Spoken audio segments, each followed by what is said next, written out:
भक्तगणों, शिवपुराण वायव्य संहिता में आज आपको उपमन्यु द्वारा श्री कृष्ण को पाशुपत ज्ञान का उपदेश के बारे में कथा कहूँगा। आपके ध्यान पर सुने। भक्तगणों, इस चैनल को लाइक एंड सब्सक्राइब जरूर करें। भगवान शिव आपका आपके परिवार का कल्याण करेंगे। उपमन्यु द्वारा श्री कृष्ण को पाशुपत ज्ञान का उपदेश का कथा सुनिए। ऋषि ने पूछा, पाशुपत ज्ञान क्या है? भगवान शिव पशुपति कैसे हैं? और अनायासी महान कर्म करने वाले भगवान श्री कृष्ण ने उपमन्यु से किस प्रकार प्रश्न किया था? वायुदेव, आप साक्षात शंकर के स्वरूप हैं, इसीलिए ये सब बातें बताइए। तीनों लोगों में आपके समान दूसरा कोई वक्ता इन बातों को बताने में समर्थ नहीं है। सूची कहते हैं, उन महर्षियों की यह बात सुनकर वायुदेव ने भगवान शंकर का स्मरण करके इस प्रकार उत्तर देना आरंभ किया। वायुदेव बोले, महर्षियों, पूर्व काल में श्री कृष्ण रूपधारी भगवान विष्णु ने अपने आसन पर बैठे हुए महर्षि उपमन्यु से उन्हें प्रणाम करके न्यायपूर्वक यो प्रश्न किया। श्री कृष्ण ने कहा, भगवान, महादेव जी ने देवी पार्वती को जिस दिव्य पाशुपत ज्ञान तथा अपनी संपूर्ण विभूतियों का उपदेश दिया था, मैं उसी को सुनना चाहता हूँ। महादेव जी पशुपति कैसे हुए? पशु कौन कहलाते हैं? वे पशु किन पाशुओं से बांधे जाते हैं और फिर किस प्रकार उनसे मुक्त होते हैं? महात्मा श्री कृष्ण के इस प्रकार पूछने पर श्रीमान उपमन्यु ने महादेव जी तथा देवी पार्वती को प्रणाम करके उनके प्रश्न के अनुसार उत्तर देना आरंभ किया।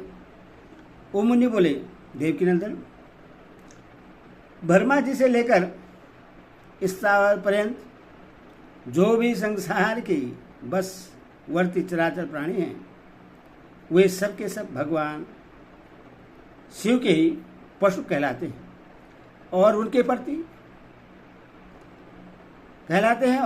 पति होने के कारण देवेश्वर शिव को पशुपति कहा गया है। वही पशुपति अपने पशुओं को मल और माया आदि पाशों से बांध देते हैं और भक्तिपूर्वक उनके द्वारा आधारित होने पर वे स्वयं उन्हें उन पाशों से मुक्त करते हैं। जो 24 तत्व हैं, वे माया के कार्य एवं गुण हैं, वही विषय कहलाते हैं। जीवों पशुओं को बांधने वाले पास वही हैं। उन पासों द्वारा ब्रह्मा से लेकर कीट पर्यंत समस्त पशुओं को बांधकर महेश्वर पशुपति देव उनसे अपना कार्य कराते हैं। उन महेश्वर की ही आज्ञा से प्रकृति पुरुषोचित बुद्धि को जन्म देती है। बुद्धि अहंकार को प्रकट करती है तथा अहंकार कल्याणदायी देवादिदेव शिव की आज्ञा से 11 इंद्रियों और 5 तन्मात्राओं को उत्पन्न करता है। तन्मात्राएं भी उन्हीं महेश्वर के महान शासन से प्रेरित हो कर्मश 5 महाभूतों को उत्पन्न करती है।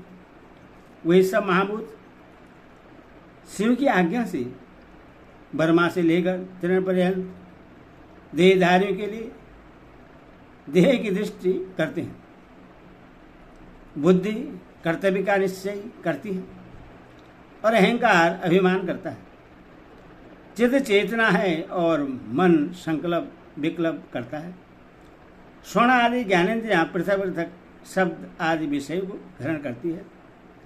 वे महादेव जी की आज्ञा बल से केवल अपने ही विषय को ग्रहण करती है। वाक आदि कर्मेंद्रिय कहलाती है और शिव की इच्छा से अपने लिए नियत कर्म ही करती है, दूसरा कुछ नहीं।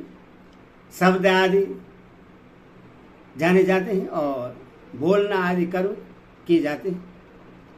इन सब के लिए भगवान शंकर की गुरुतर आज्ञा का उल्लंघन करना असंभव है।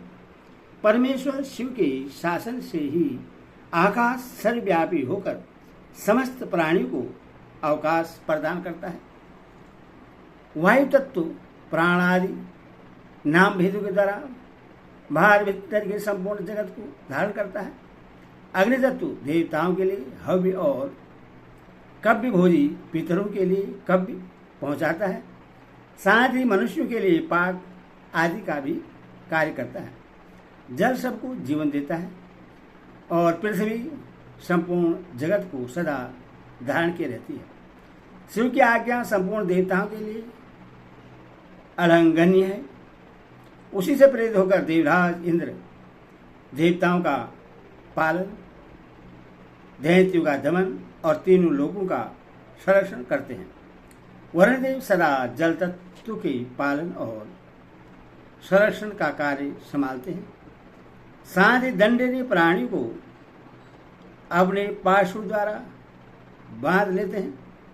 धन के स्वामी यक्षराज कुबेर प्राणी को उनके पुण्य के अनुरूप सदा धन देते हैं और उत्तम बुद्धि वाले पुरुषों को संपत्ति के साथ ज्ञान भी प्रदान करते हैं। ईश्वर असाधु पुरुषों का निग्रह करते हैं तथा शेष शिव की आज्ञा से अपने मस्तक पर पृथ्वी को धारण करते हैं।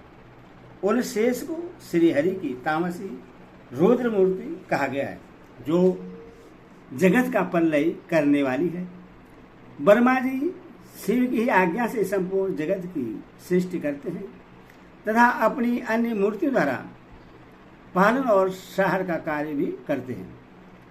भगवान विष्णु अपनी त्रिविध मूर्ति द्वारा विश्व का पालन, सर्जन, संहार भी करते हैं। विश्वात्मा भगवान हरि तीन रूपों में विभक्त हो संपूर्ण जगत का संहार, सृष्टि और रक्षा करते हैं। काल सबको उत्पन्न करता है, वही प्रजा की सृष्टि करता है तथा वही विश्व का पालन करता है।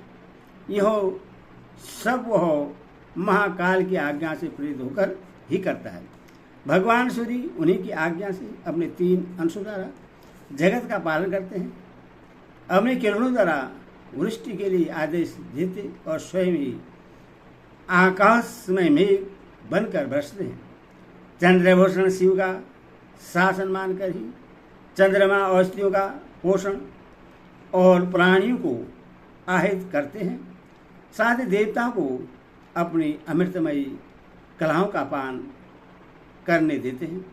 आदित्य, वसु, रुद्र, अश्विनी कुमार, मरुदगण, आकाशादि, ऋषि, सिद्ध, नागण, मनुष्य, मृग, पशु, पक्षी, कीट आदि स्तव प्राणी, नदियाँ, समुद्र, पर्वत, वन, सरोवर, अंकुश से वेद, शास्त्र, मंत्र, वैद्य स्रोत और यज्ञ आदि कालांगनी से लेकर शिव पर्यंत भुवन, उनके अधिपति, असंख्य ब्रह्मांड, उनके आवरण, वर्तमान, भूत और भविष्य, दिशा विदिशा, कला आदि काल के भिन्न भिन्न भेद तथा जो कुछ भी इस जगत में देखा या सुना जाता है वह सब भगवान शंकर की आज्ञा के बल से ही टिका हुआ है। उनकी आज्ञा के ही बल से यहाँ पृथ्वी, पर्वत, मेघ, समुद्र, नक्षत्रगण, इंद्रादि देवता, स्थावर जगत अथवा जड़ और चेतन सबकी स्थिति है। ओम नमः शिवाय।